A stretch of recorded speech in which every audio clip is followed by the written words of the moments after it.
घसक जालू कगरी गोरी हो जबो जबो सट टानी पजरी काहे के ऐसे घसक जालू कगरी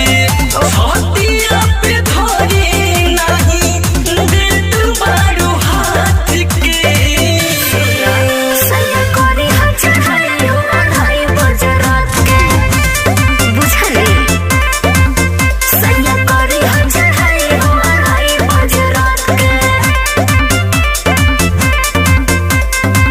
गोरी हो जबो जबो गोरी हो जबो जबो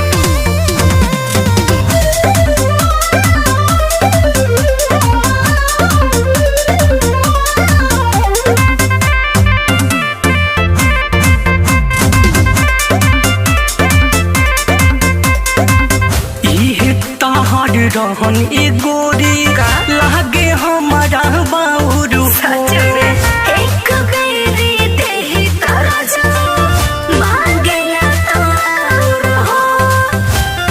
एकदम पागल लागल बड़ी इहे तोहार रहन ए गोरी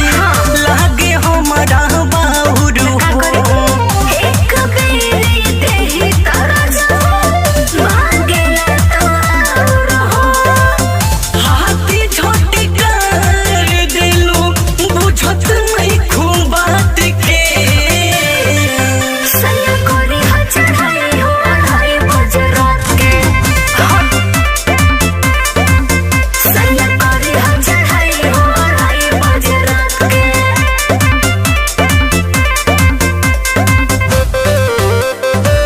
सैया कोरी हम चढ़ाई हो अढ़ाई बजे रात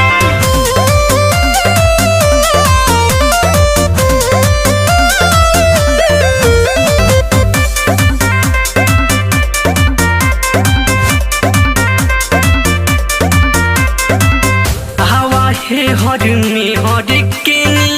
भावा तनी फरज हो के जगहिया रोजे एनर्जी करता ना खर्च हो काहे हो अरे बोलो बा हवा हे हर में हर के भावा